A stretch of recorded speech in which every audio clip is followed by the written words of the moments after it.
The space is moving so fast, and whatever technology looks promising or cool today might not be the best choice tomorrow. The end goal is to simulate a user. So the interchain liquidity will be managed by a protocol, by an algorithm that just acts as a user. Welcome to the Bare Metal Podcast.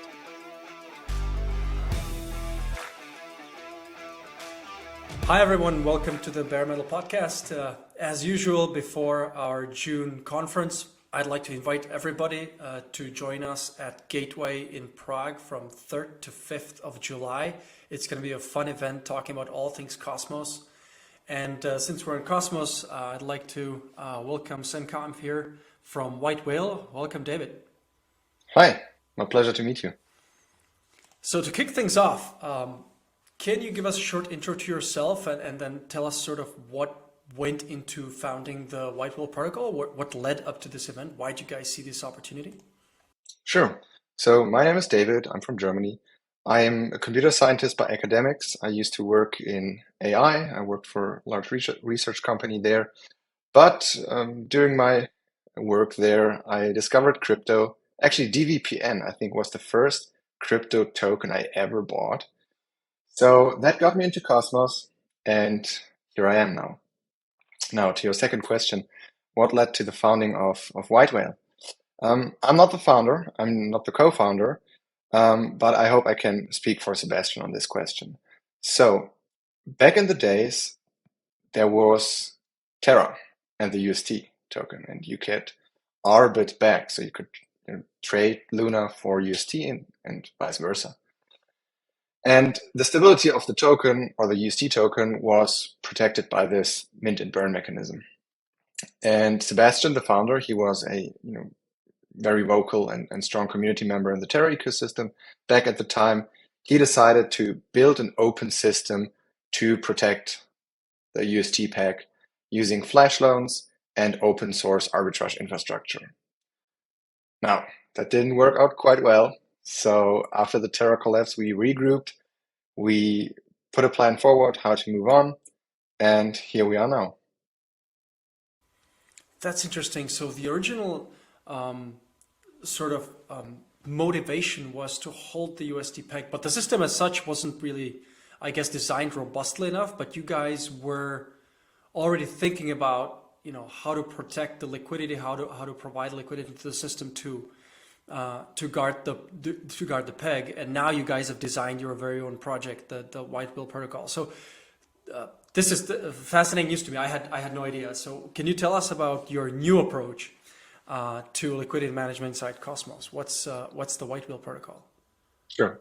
So whatever we had in the past, now we have something completely different, but way more ambitious. So after the collapse, we looked at, all right, guys, what can we do?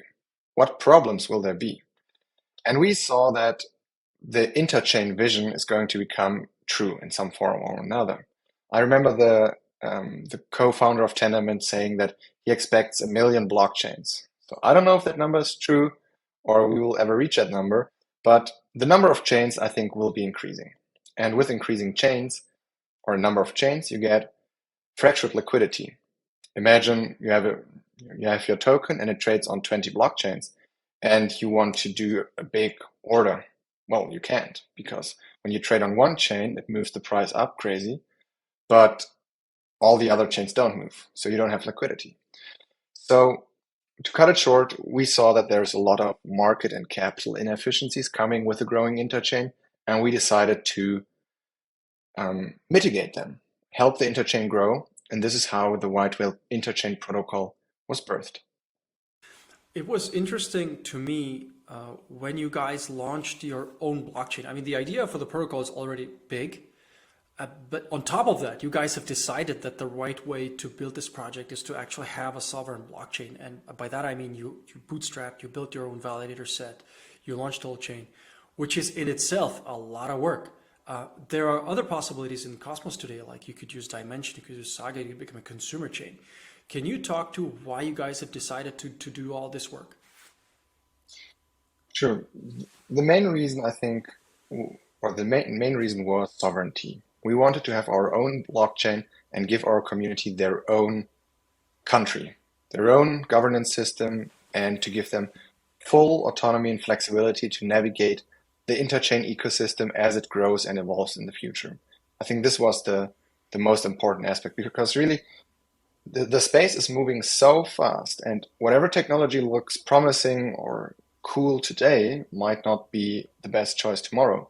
So having a very flexible system is very important, and that's why we wanted our own chain. That's interesting. I don't think I've ever heard this perspective before, that sort of looking at what's the hottest way to build your blockchain today might not be the best tomorrow. So it's actually, you're sort of thinking it's better to use the gold standard and just stay with it. And then, you guys can always make a decision in the future. But if you do the hard work now, you're not going to be blocked on, on it in the future. Is that a fair way to summarize what you're saying? Exactly. So we have our blockchain now, it runs, it's secure, and if there is some, vastly superior solution coming up, then the community can decide to adopt that. If it makes economic sense for the whole ecosystem, then why not? But right now we have the most flexible and secure approach. WhiteWhale is also a validator on multiple chains, right? You guys have over $10 million under management, so it's a sizable sort of commitment. Has that played into your decision to build a sovereign blockchain? Do you feel that you yourself, you guys operating validators, gives you more experience and it gives you a capability to launch the blockchain properly? Because bootstrapping a blockchain isn't an easy problem, right? You write all the software and then you're faced with, but now somebody has to operate it. I need to negotiate all these deals, attract good validators, and it's not all validators have the same quality. So have you used your validator experience to look at the problem from the other side and now bootstrap your chain? Has that helped? 100%. 100%, yes. So we've been operating these validators for almost a year now, and it has massively helped us because right now we have the knowledge how to operate chains. And if you want to build your own chain, that's very useful knowledge. Let's call it like that. What's particularly important is how to, we run our own nodes. So obviously we run archive nodes for Migaloo. We run, we don't run a validator, but we run a lot of infrastructure for Migaloo. And we wouldn't be able to do this if we didn't know how to. So it did help us a lot. And also in the regard to know in the bootstrapping phase of the ecosystem, what are qualities that we're looking for in validators and which validators fulfill these qualities. So initially, when we launched the chain, I was opening up an Excel sheet and making a list. And I just started listing the validators. And I think without ever opening MinScan, I got on 20 or 30 names of validators which I knew we need. So it helped us tremendously, yes. Can you speak a little bit more to the qualities that you were looking for? Because this is an interesting aspect of the whole construction, and one of the major, stepping stones that new projects have to sort of cross. They have to build their own vision of what they think are useful services, and then just go ahead and find that set. So, what sort of things were you guys looking for in validators? How would you pick those names without Sure. So when picking validators, it's important to first answer the question, what's your goal? And then you can construct your validator set according to that. So our goal was to create a very robust, albeit small validator set. So why robust? I mean, that's a no-brainer. I don't need to talk about that, but why small? So I think that purely from an economic perspective, each validator adds cell pressure to the network because each validator has operating costs, each validator has personal costs. So every validator you stack adds cell pressure. So if you start with 500 validators, I mean, that's not realistic, but let's say 150, then you have 150 validators selling your token to cover costs. And that's bad, especially for small ecosystems. So when you have a small ecosystem, I advise to start out small with 30, maybe 50 validators, just to manage the validators effectively and also keep the costs and sell pressure under control. Another reason is that it is easier to communicate and coordinate chain upgrades, proposals, and that kind of stuff when you have 30 or 50 validators than when you have 150. So what we did is we talked with, we know every single validator in our chat, in our active set. So we had one-on-one conversations with everybody. We got them on the Google Meet, and we chatted with them just to get to know each other and to see what can they contribute to the ecosystem, what do we expect from them, and just create a good or start a good relationship with each and every validator. I think that's very important and a lot of times overlooked aspects in how chains manage their validator relations. Now, to your question, what qualities exactly did we look for? We tried to get in a very diverse mix of what validators offer, but also how they operate. So we tried to get in some very large corporate validators with hundreds of millions in assets and large teams. We tried to get in some medium-sized teams and some small teams, or even one-man validator shows. We try to get in the technical validators that help build the Cosmos SDK or work with IBC. We try to get in validators who specialize on relaying. Some are ecosystem validators, such as Backbone Labs, for example. They or PFC. They build on Megaly. Or some are more focused on marketing or public relations management. So really try to get a very broad and diverse set of validators in a lot of different dimensions.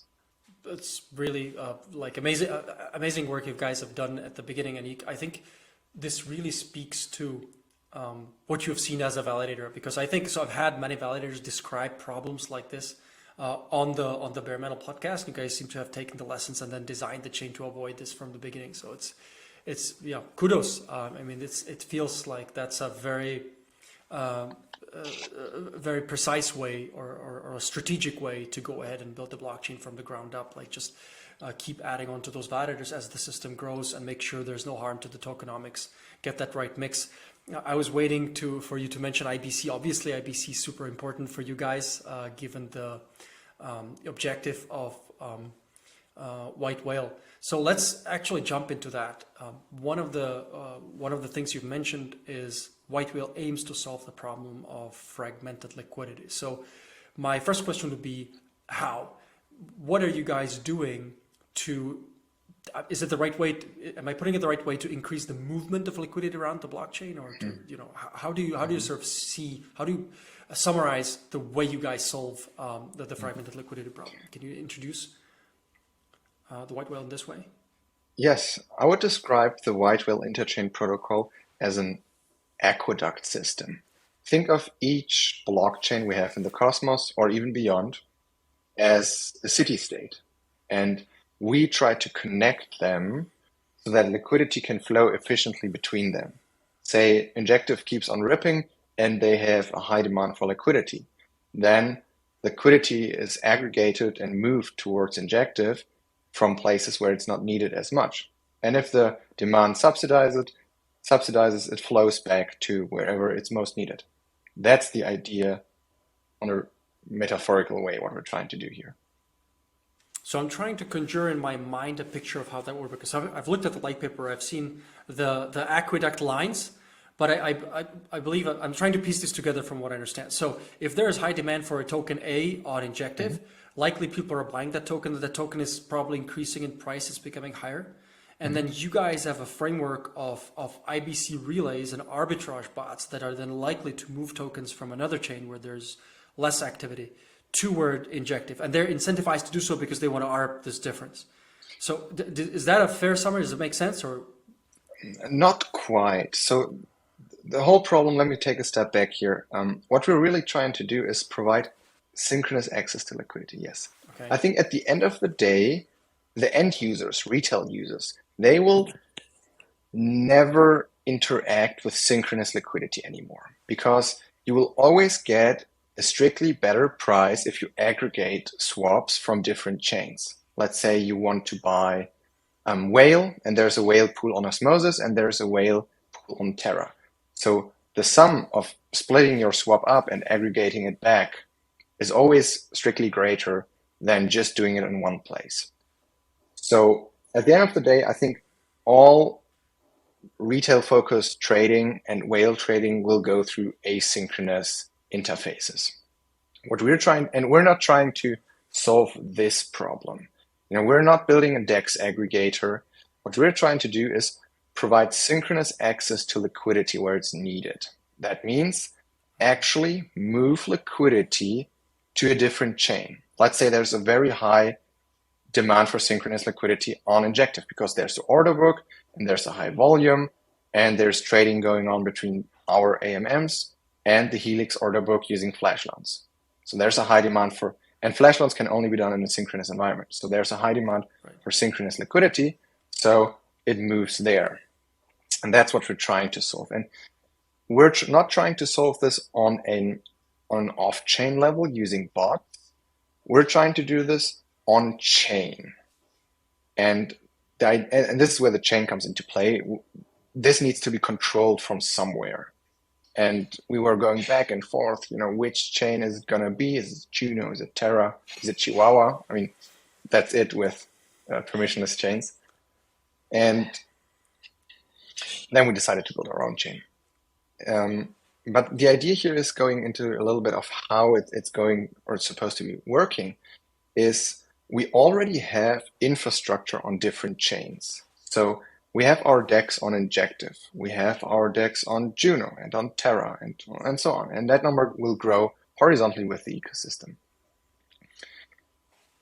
And now the next step is, now we have all this, DEXs left and right, connecting them. How is it going to look like?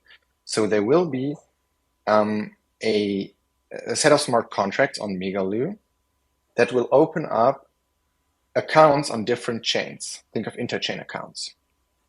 So, or let me take a step back here. The end goal is to simulate a user. So the interchain liquidity will be managed by a protocol, by an algorithm that just acts as a user. So it opens up accounts on all the chains we have, and the user deposit liquidity into this interchain smart contract. And that smart contract then decides, all right, where do I want to move it? Then, he uses interchain queries to query a set of parameters from the different chains, like how much liquidity, some indicators, where to move this piece of liquidity next. And then based on that, he sends it there using interchain accounts to his account. And then, just like any other user would, LP it into the pools. And repeatedly, the algorithm will, run his routine, look left and right, what's happening, should I rebalance something? And if he sees, all right, there's too much liquidity on Juno, I should move it to Terra, he will do exactly that like a user would. So he'll send the commands to Juno, hey, get me the tokens back, IBC send them over, and then LPM again. I see. Okay, so it's not the arbitrage that is balancing these DEXs. It's actually like a simulated user that's trying to make the most money, essentially, by monitoring all these DEXs and moving the liquidity where it's most used. In this way, the user is likely going to be most rewarded. Is that closer to reality? Yes, we're much closer now. One more thing. So the algorithm in its design will not go to where the most yield or the most volume is. It's free market based. So the whale token holders will be able to decide where to allocate that liquidity. Oh, I see. Why did we decide to do this? I mean, alternatively, we could say, let's monitor for volume and just allocate liquidity proportional to that. The issue here is that this is a very limiting approach. For example, back in the days when Terra was collapsing, there was insanely high volume. You don't want liquidity there, though. Another example, a new chain is launching. We have our processes quite optimized. We can launch on a new chain in a matter of a day or two. So there's a new chain, boom, we launch there, DEX is there, flash loan there. It will be integrated into this interchain liquidity network. And then there is usage to bootstrapping that network. There's not much expected volume there because we're the first, there's nothing going on there. But still, there might be benefit to allocating liquidity to exactly that network. And the last point is it opens up the doors for bribes. So imagine you spin up a chain and you want liquidity there. You can, create your own DEX, incentivize your token, or use your token as incentives to attract a lot of liquidity. Or you can come to us, hey, WhiteWhale, can you deploy on our chain? Yes, we can. We deploy it there. And then they only need to convince the whale token holders to allocate liquidity there. For example, so with they bribes. either need to buy the whale token and use that in a governance process, or they can ask them. I get it. So essentially, it's a different way to obtain liquidity for your new blockchain project by leveraging the WhiteWhale mechanics. Think of it like liquidity as a service.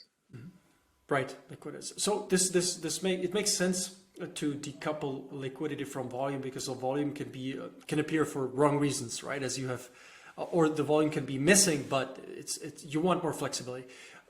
I see that in my mind, what this, using governance to allocate liquidity opens up the possibility to, multiple strategies that can fight it out in terms of governance, and whatever is the best one.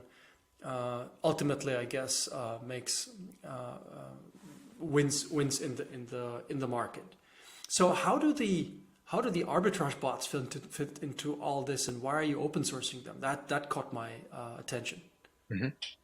Yeah, it is indeed a very unusual step to open source arbitrage bots, because arbitrage is a winner takes it all game, and if you open source them, you're not winning anymore. That's the essence of it. So why are we doing this? And the reason is because at the end of the day, it was a business decision. The WhiteWhale satellite markets, which we have on different chains like Injective or Terra, they contain a DEX and flash loan vaults. And every time there's a swap or a flash loan, there's a fee taken, like everywhere. Part of that fee, however, is set aside as a protocol fee and is used to buy back whale from the open market and then distribute it back to the whale holders. So it is in the best interest of the protocol and the token holders and investors to increase the total volume of flash loans and swaps across the whole interchain by either scaling horizontally, so more chains, more satellite markets, or scaling vertically, so more volume on the respective chains. And one great way to obtain volume, both flash loan and trading volume, is by arbitrage bots. Using arbitrage, right. So you guys are basically bootstrapping the arbitrage ecosystem around WhiteWhale by saying, here's a base version of the bot, and then hoping or incentivizing, basically making it easier, lowering the barrier to entry for different teams to build their arbitrage bots and fight it out in the market. While you guys win either way, it doesn't matter who wins the arbitrage wars. It generates activity for WhiteWhale. So that's really cool. I like that. So you've mentioned flash loans several times. This is another interesting sort of piece of this whole game, right? We've seen flash loans being used in various ways. Flash loans have also been used to exploit protocols. I haven't heard of this happening in Cosmos. I don't think we actually... Is there a flash loan infrastructure in Cosmos now? Well, we are live on... We provide flash loans on 5 chains. Oh, you guys are already live. I didn't know that. Yeah. Okay. So the interchain liquidity is not live yet, but we have a functioning... So our satellite markets are live. So we're live on Terra, Juno, Injective, Comdex, and Chihuahua right now with a DEX and with flash loans. Just the connection piece is still under construction. I understand. Yeah, so now it's manual. You guys manually move liquidity around, or like not yet. No liquidity movement at all. Okay. So far, it's just it's individual static funding of these flash loans, right? Yeah.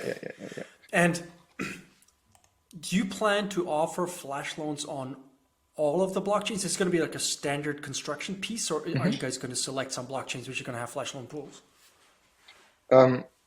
So whatever we ship it as a a product group, and that includes a DEX, a flash loans, and without diving too much into our expansion strategy, also a couple of partners have decided, hey, it might be a good idea to not just be on one chain. Let's ride the whale. Let's go with them. So they integrate our pools, our swap router, our flash loans, whatever they need for their protocol once. And since we have the same interface, it's the same set of smart contracts on different chains, they can just expand. And now they are not just, I'm a Juno app, now I'm an interchain app because I'm live on 5 chains. So we ship whatever we have and what our partner have in tandem as a product suite. And from our perspective, or from our side, we ship flash loans and DEX everywhere. Yeah. So we pioneered flash loans, I think, a year ago, and now we're still uncontested in that market area. And yeah, looking good. So you mentioned Juno, which is EVM based, right? But you also mentioned other cosmonauts based, right? So you guys have 2 sets of smart contracts? So Juno is also cosmonauts based. Okay. So our smart contracts, they have been growing a lot lately. So we have around 15 smart contracts for the whole product we have, which is a lot. It's a really, really complex application with pools, with stable swaps with 3 pools, flash loans, routers, factories, buybacks, and staking. There's really a lot going on. And for sake of just for development reasons, we are not diverging in any direction from that main branch. So that's the reason why we're not on secret, because we would have to diverge here to conform with the secret standards. And we're neither on EVM chains because it's in Solidity, and we had to hire Solidity devs who just keep up with this Cosmos development. So just Right. Cosmos. So everything is focused on the Rust code base. So you have a single set of audits and just one worry, make those Rust contracts absolutely safe. Yeah, it absolutely makes sense. So my next question is, what do you think is going to be the effect of flash loans on the wider ecosystem, right? I mean, it's clear that flash loans are beneficial to WhiteWhale. They're generating these fees. They're helping to sort of in a leveraged way stabilize those DEXs, right? So I can use a flash loan to make a larger trade. And, it seems pretty clear that this product construction is synergistic. It is going to play in interesting ways together. What do you think is going to happen when flash loans? I guess those flash loans will be available to other smart contracts as well at some point, or are those flash loans only available inside your WhiteWhale infra? I guess that's the first question that I need to ask. Everybody can use the flash loans like he sees fit. We even have provided a front end for it. So you can go to our website, app.whitewhale.money, select your favorite chain, and there's a text field, and you can just pass the flash loan messages and execute the swap. So what will be the impact of flash loans on the ecosystem? What are the more interesting uses that you guys expect or have seen? Sure. So flash loans can be used for a lot of exotic things, but their most common use cases are arbitrage and liquidations. So arbitrage is the act of buying low and selling high in the same transaction, or as close to each other as possible. So let's say there's a good price on WhiteWhale and a bad price on Juno. So you can buy on WhiteWhale, sell on Juno, and then go back the route, and then you got a delta neutral net profit. And liquidations, so if there's bad debt or a bad position in a lending protocol or in a stablecoin protocol, you can utilize flash loans to liquidate that position, and that makes the market, or the protocol keeps it solvent and makes the market more efficient. Those are the 2 primary use cases. So arbitrage, that's really, really active and going on, just because there are a lot of DEXs in the Cosmos ecosystem. I think there are 4 or 5 on Terra. There's the same number on Juno. So there's really a lot of action going on. Liquidations, that's something that's just slowly starting to ramp up with protocols like Mars, with the different stablecoin minting protocols. So that's something we're just slowly seeing more and more adoption. So what about this exotic use cases you mentioned? Can you talk about any of those? I'd be curious if people have used flash loans in strange ways or unexpected ways. Yeah, so one way was to exploit, because you just talked about flash loan exploits, the raccoon game. Do you know this? No, never heard of it. I'd be very interested if you could discuss So how that worked the out. raccoons, they're a smelly group of people, and they have a casino app. It's live on Juno and on Chihuahua. And you can gamble away your money in this casino. So there's like slots and dice games and dungeons Hmm. and that kind of stuff. So some smart and both smart and malicious actor was utilizing our flash loans to play the game. And Hmm. he knew that the flash loan contract cancels the execution if it's not profitable. So if you don't send back more funds than you put or you got out of the flash loan vault, the Right, contract the says nope, transaction fails. transaction fails. So what he did was he played the games with a flash I loan. get it. Yeah, and every time he didn't win, it got canceled. He burned some fees, which is not much on Juno. But if he won, he won. So he Right. played the game. So you can totally exploit their game by removing all the non-winning transactions by using the flash loan contract. That's actually very funny. That is a malicious player, but he's exploiting a casino online. I can't help but not feel that bad. Very interesting use of flash loans. I think we've covered quite a few areas.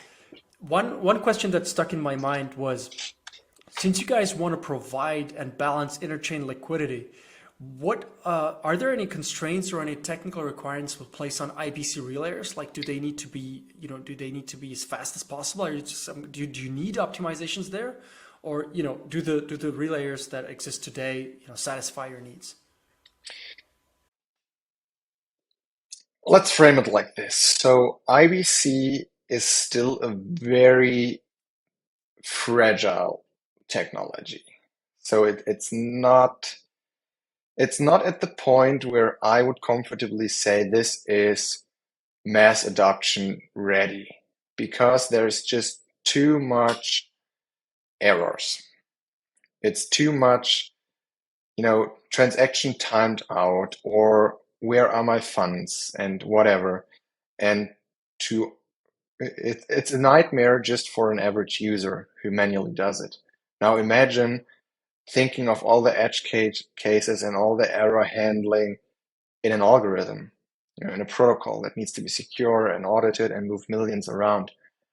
So I think core pieces of technology are there. We need asynchronous interchain queries. So those will be added in the subsequent upgrade on Migaloo. We need interchain accounts. We already have this. But what we need is reliable IBC. And that's still under construction. Right.